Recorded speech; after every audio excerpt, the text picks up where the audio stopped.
एक बार एक युवक गौतम बुद्ध के पास आया और गौतम बुद्ध से बोला कि हे बुद्ध, मेरे मन में इतने गंदे विचार क्यों आते हैं। मैं नहीं चाहता कि मेरे मन में गंदे विचार आए, पर मेरे मन में हमेशा काम वासना के विचार चलते रहते हैं और मैं इनके बारे में सोच सोच कर बहुत परेशान हूं। मेरी ऊर्जा और समय यह सब सोचने में ही नष्ट हो जाती है और इन सब के विचारों की वजह से मैं कभी भी शांत नहीं रह पाता और मैं हमेशा ही स्त्रियों को देखकर मोहित हो जाता हूं। इन विचारों को अपने आप को रोक ही नहीं पाता।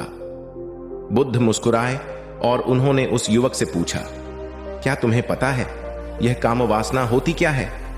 फिर लड़के ने उत्तर दिया और कहा, बुद्ध, मैं यह तो नहीं जानता कि काम वासना होती क्या है, पर हां, यह जो भी है बहुत बुरी चीज है।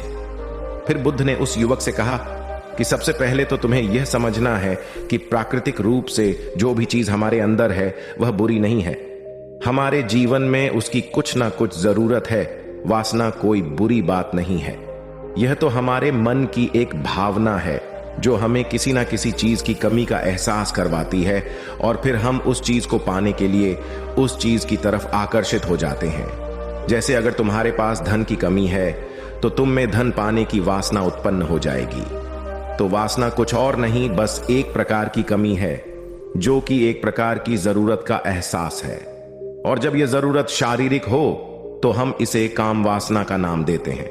युवक ने गौतम बुद्ध को कहा कि बुद्ध, मुझे काम वासना का मतलब तो समझ में आ गया, पर आप मुझे यह बताइए कि यह आती कहां से है और कैसे आती है। गौतम बुद्ध ने कहा कि काम वासना कहीं से आती नहीं है, यह तो हमारे अंदर ही होती है और इसका होना तो जरूरी भी है, तभी तो मानव जाति का विस्तार होगा। युवक ने कहा, जब यह हमारे अंदर ही है और जरूरी भी है तो फिर लोग इसे गलत क्यों बोलते हैं? बुद्ध ने कहा कि यही तो समस्या है। लोगों ने काम वासना को गलत तरीके से सोच लिया है। इसे छिपाने की, दबाने की कोशिश करते हैं। काम वासना गलत नहीं है, बल्कि काम वासना का गलत तरीके से प्रयोग करना गलत बात है। लोग जिससे प्रेम करते हैं बस उसी के लिए जीने लग जाते हैं, उसे पाना ही अपना लक्ष्य बना लेते हैं और उसी के बारे में हमेशा सोचते रहते हैं, पर यह सब गलत है। बुद्ध ने युवक से कहा, क्या तुम्हें पता है जानवरों में भी काम वासना होती है? युवक ने उत्तर दिया, हां बुद्ध, जानवरों में भी काम वासना होती है, क्योंकि जानवर भी तो आखिर अपनी पीढ़ी को आगे बढ़ाएंगे। बुद्ध ने कहा, तो फिर हम जानवरों की काम वासना को गलत क्यों नहीं कहते? युवक ने कहा, मुझे नहीं पता महात्मा, आप ही मुझे बताइए। गौतम बुद्ध ने कहा कि जानवर अपनी काम वासना का प्रयोग आनंद प्राप्ति के लिए नहीं करते, वह तो सिर्फ संतान उत्पन्न करने के लिए ही काम वासना का उपयोग करते हैं। जानवरों को प्रकृति ने इतनी समझ नहीं दी कि वह काम वासना को अपने सुख का आधार बना सके, जबकि मनुष्य अपनी समझ के बलबूते पर प्रकृति में पाई जाने वाली प्रत्येक वस्तु को अपने सुख के लिए प्रयोग करता है। हम इंसानों ने ही काम वासना को अपने सुख का साधन बना लिया है, जबकि प्रकृति ने तो हमें अपने वंश को आगे बढ़ाने के लिए दिया था, लेकिन इंसानों ने इसे अपने जीवन का परम लक्ष्य बना रखा है और इस तरह से काम वासना का भी लगाम हो जाना गलत है। युवक ने पूछा, महात्मा जी, ये काम वासना हम पर हावी क्यों होती है? तब गौतम बुद्ध ने कहा कि सुनो, अब जो मैं तुम्हें बताऊंगा उसे तुम ध्यानपूर्वक सुनना। काम वासना का सारा खेल तुम्हें समझ आ जाएगा, तुम्हें तुम्हारे सारे सवालों का जवाब मिल जाएगा। बस तुम्हें ध्यान से सुनकर समझना है। एक बार की बात है, एक आश्रम में गुरु और उनके शिष्य रहा करते थे, जो रोजाना आश्रम के बाहर स्थित गांव में भिक्षा लेने के लिए जाते थे। उस आश्रम का एक शिष्य जिस गांव में भिक्षा लेने जाता था, उस रास्ते में एक नदी पड़ती थी। एक दिन उसने देखा कि एक लड़का पेड़ के पीछे छिपा है। वह उस लड़के के पास गया और उससे जाकर बोला, भाई, तुम इस पेड़ के पीछे छिपकर क्या देख रहे हो? लड़के ने कहा, अरे तुझे नहीं दिख रहा कि मैं क्या देख रहा हूं? तब शिष्य ने नदी की तरफ देखा तो वहां पर कुछ लड़कियां पानी भर रही थीं। वो लड़कियां 14-15 साल की होंगी। तब उसने उस लड़के से कहा, अरे भाई, वहां पर तो लड़कियां पानी भर रही है, इसमें छिप कर देखने वाली क्या बात है? तब वो लड़का शिष्य की तरफ देखकर उससे कहता है, अरे पागल, तुम्हें दिखाई नहीं दे रहा कि कैसे यह परियां नदी से पानी निकाल रही है? जरा उनकी अदाओं को तो देखो, उनके कोमल शरीर को देखो, उनकी पतली कमर को देखो, और उनके बाल उनकी कमर पर कैसे लहरा रहे हैं, मानो सुंदरता बिखरी पड़ी हो। शिष्य ने फिर नदी की तरफ देखा और इस बार वह इससे देखता ही चला गया। उसे किसी भी बात का कोई डर नहीं था, लेकिन अब वो छिपने लगा और उन लड़कियों को देखने लगा।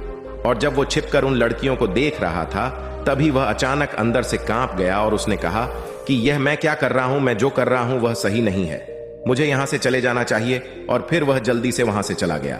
वो आश्रम पहुंच जाता है। आश्रम जाकर वो अपने कार्यों में लग गया, लेकिन जो अब भी वह देख कर आया था वहीं उसकी आंखों के सामने बार बार आ रहा था।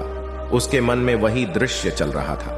उसके मन में वही सब कुछ देखने के लिए लड़ाई हो रही थी। उसका किसी भी काम में मन नहीं लग रहा था। सुबह होते ही वह रोज जल्दी ही भिक्षा के लिए आश्रम से निकल जाता और उस नदी के पास वाले पेड़ के पास जाता, और जहां पर वह लड़का पहले से मौजूद रहता था, उस लड़के के साथ मिलकर लड़कियों को छुप छुप कर देखता था। अब वह रोज ऐसा करने लग गया। यह उसके रोज का काम हो गया। अब उस शिष्य का मन किसी भी काम में नहीं लगता था। वो हमेशा ही किसी ना किसी प्रकार के विचार में उलझा रहता। वो आश्रम के कार्यों को भी ठीक ढंग से नहीं कर रहा था। न वो ठीक से सो पाता था और न वो ठीक से खाना खा पाता था। उसका मन बेचैन सा रहता था। उसका मन बार बार उन लड़कियों के सौंदर्य को देखने के लिए तरसता था। जब गुरु शिक्षा देते तब भी उसका मन कहीं और विचारों में खोया रहता था। गुरु ने अपने शिष्य की इन हरकतों को जान लिया था। तब एक दिन गुरु ने शिष्य को अपने पास बुलाया और कहा कि आज से मैं भी तुम्हारे साथ भिक्षा मांगने चलूंगा। तुम और मैं साथ साथ भिक्षा मांगने चलेंगे। तभी शिष्य गुरु को मना करते हुए बोला, नहीं गुरुदेव, आप परेशान क्यों हो रहे हो? मैं अकेला ही ठीक से भिक्षा मांग सकता हूं।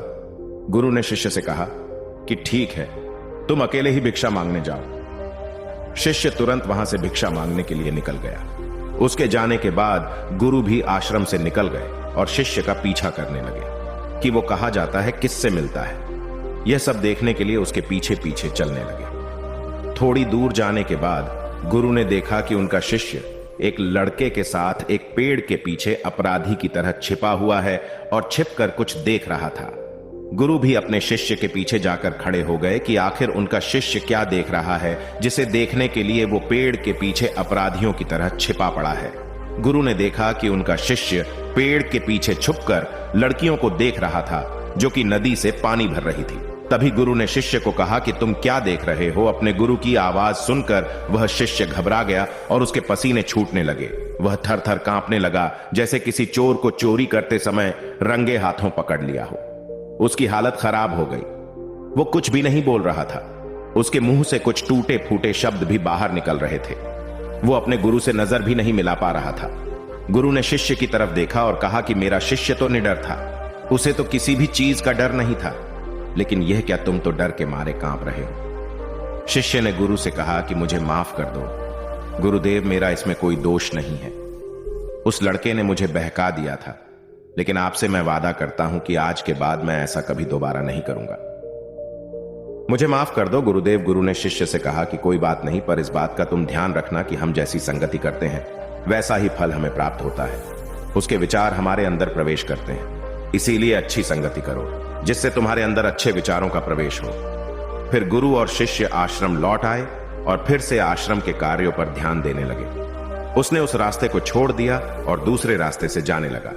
वो अपने काम को ध्यान से करता, लेकिन धीरे धीरे उसके अंदर क्रोध उत्पन्न हो गया और फिर वो दूसरों पर क्रोध करने लगा और बेचैन रहने लग गया। अब वो सही समय पर भोजन भी नहीं करता था। वो भोजन भी बहुत कम खाता था। एक रात गुरु शिष्य के पास आए और उसे बोले कि अब तक तुमने कितनी बार अपना वादा तोड़ दिया। यह सुनकर शिष्य अपने गुरु के चरणों में गिर गया और रोने लगा।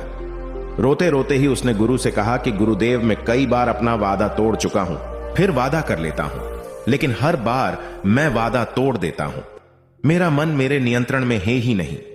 मैं बहुत कोशिश करता हूं कि मैं अपने मन से सारे बुरे विचारों को निकाल डालूं, लेकिन मैं चाहकर भी ऐसा नहीं कर पा रहा हूं। फिर गुरु ने शिष्य को कहा कि चलो मेरे साथ। गुरु शिष्य को आश्रम के बगीचे में लेकर गए और शिष्य से कहा कि देखो, यहां पर कुछ नालियां बनी हुई है जिससे नदी का पानी इन पौधों तक आ रहा है और यह पानी एक निरंतर भाव से बह रहा है। क्या तुम इस पानी के बहाव को रोक सकते हो? शिष्य ने कहा कि हाँ गुरुदेव, मैं इस बहाव को रोक सकता हूं। फिर शिष्य ने मिट्टी उठाकर उस नाली में डाल दी।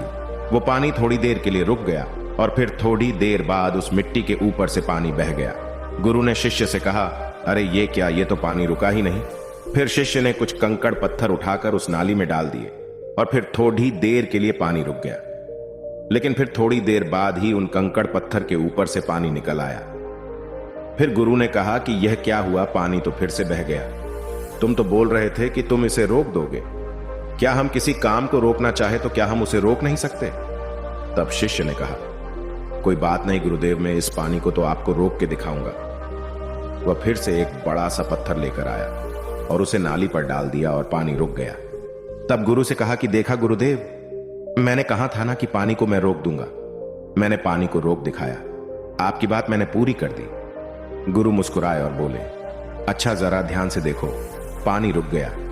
क्या वो तो पीछे की नाली तोड़कर बाहर आ गया और अगल बगल से बह रहा है, और ध्यान से देखो इस पत्थर को आगे भी आ गया और ये पानी अपना रास्ता बदलकर फिर से आगे की तरफ बह जाएगा। और फिर थोड़ी देर बाद ऐसा ही हुआ। फिर गुरु ने शिष्य को समझाया कि तुम्हारे साथ भी तो ऐसा ही चल रहा है। तुम बार बार प्रयास कर रहे हो, बड़े से बड़ा प्रयास कर रहे हो, पर हर बार तुम्हारा प्रयास टूट रहा है और यह हमेशा टूटता ही रहेगा। तुम कितना भी बड़ा पत्थर रख लो, लेकिन पानी तो अपना रास्ता बना ही लेगा। यह सब देखकर गुरु से कहा कि हे गुरुदेव, क्या कोई तरीका नहीं है जिससे मैं गंदे विचारों से बाहर निकल सकूं और ये मेरे मन में आए ही नहीं? गुरु शिष्य को एक नदी के पास ले गए जहां से उस बगीचे में पानी आ रहा था। गुरु ने शिष्य से कहा, वो पानी इसी नदी से जा रहा है। अगर हम यहीं से उस रास्ते को बंद कर दें जहां से पानी बगीचे में जा रहा है, अब क्या हम पानी को रोक नहीं सकते? शिष्य ने कहा कि हां गुरुदेव, अवश्य ऐसा हो सकता है। मैं इस पानी को यहीं से बंद कर देता हूं, तब आगे की नाली में पानी जाएगा ही नहीं और फिर बगीचे में पानी जाएगा ही नहीं। फिर से नदी से जाने वाले रास्ते को बहुत मेहनत करके पत्थर और मिट्टी डाल डालकर बंद कर दिया और गुरु से कहा कि गुरुदेव, मैंने पानी को बंद कर दिया है, अब यह पानी बगीचे में जाएगा ही नहीं। तब गुरु ने कहा कि अगर पानी बगीचे में नहीं जाएगा तो पेड़ पौधों को पानी कहां से मिलेगा? उन पेड़ पौधों को तो पानी की आवश्यकता है और उन पेड़ पौधों में कुछ पेड़ पौधे तो ऐसे हैं जिनको रोज पानी की आवश्यकता है। वह तो मुरझाकर मर ही जाएंगे, उनका क्या होगा? पानी तो हमें खोलना ही होगा। शिष्य ने गुरु की बात सुनकर वापस नदी से जाने वाले पानी का रास्ता खोल दिया। तब गुरु ने शिष्य से पूछा कि अगर हम इस नदी के पूरे पानी को बगीचे की तरफ मोड़ दे तो क्या होगा?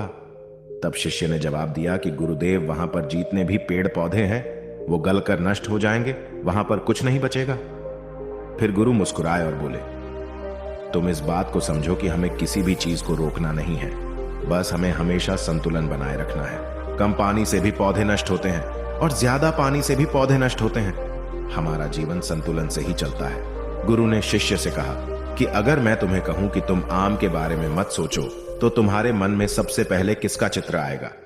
शिष्य ने कहा कि गुरुदेव, मेरे मन में तो पहला चित्र आम का ही आएगा।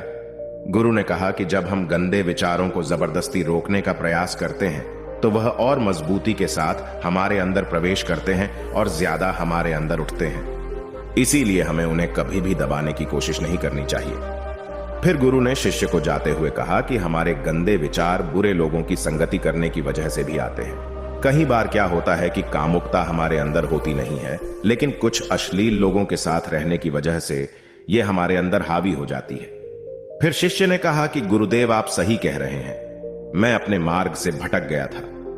फिर वो शिष्य उस रात बहुत ही चैन की नींद सोया। सुबह अपने कार्यों को पूरे मन से किया और फिर सुबह वो भिक्षा लेने के लिए उसी रास्ते से गया जहां वह लड़का आज भी पेड़ के पीछे छुपकर उन लड़कियों को देख रहा था। वो शिष्य नदी पर गया जहां वह लड़कियां पानी भर रही थीं। उसने उन लड़कियों से पानी मांगा। उन लड़कियों में से एक लड़की ने उसे पानी पिलाया और उस सन्यासी शिष्य के चरण छुए। शिष्य ने उसे आशीर्वाद दिया कि तुम्हारा कल्याण हो। उसका मन सकारात्मक ऊर्जा से भर गया। उसके चेहरे पर मुस्कान आ गई थी, जैसे कि उसे कुछ खोया हुआ वापस मिल गया हो। वह वापस अपने रास्ते से जाने लगा। तभी पीछे से वह लड़का आ गया जो पेड़ के पीछे छुपा हुआ था। वह शिष्य के पास आया और बोला कि क्या बात है, आज तो तुमने नजदीक से दर्शन कर लिए, तुम तो मुझसे भी आगे निकले। तब शिष्य ने कहा कि हम हमेशा दूसरे के दर्शन करने में ही व्यस्त रहते हैं, अपने दर्शन कर ही नहीं पाते। तुम कब तक इस पेड़ के पीछे छुपते रहोगे? किसी को पसंद करते हो तो उससे बोल दो, अगर वो भी तुम्हें पसंद करती है, और शादी कर लो। पर उससे पहले तुम कुछ बन जाओ तथा अपने आप को पहचान लो। ऐसे अपना समय बर्बाद मत करो। फिर वह लड़का रोज उससे मिलने लगा और उस लड़के ने नदी पर जाना छोड़ दिया। और फिर वो लड़का अपने जीवन में कुछ बनने के लिए संघर्ष करने लगा। तो तुमने देखा संगति का असर क्या होता है। अपनी संगति बदलो, अपने विचार बदलो। बुद्ध ने युवक से पूछा कि क्या तुम्हें तुम्हारे सारे सवालों का जवाब मिल गया? तब युवक ने कहा कि हां महात्मा जी, आपका बहुत बहुत धन्यवाद। तब गौतम बुद्ध ने युवक से कहा कि जब तुम्हारे मन में गंदे विचार आए तब आप अपने आप को दोषी मत मानो। यह शरीर है और यह सब इसमें हजारों वर्षों से सीखा है। यह केवल तुम्हारे सोच लेने से, शपथ लेने से यह टूटने वाला नहीं है, लेकिन तुम्हारे पास वो शक्ति है और वो ऊर्जा है जिसका तुम्हें संतुलन बनाए रखने के लिए उपयोग करना है। तुम एक जीवित ऊर्जा हो जो कुछ भी अनुभव करने के लिए स्वतंत्र हो, जो कुछ निर्माण करने के लिए स्वतंत्र हैं। इसीलिए तुम अपने आप को पहचानो। दोस्तों, आपको यह कहानी कैसी लगी हमें कमेंट करके जरूर बताएं।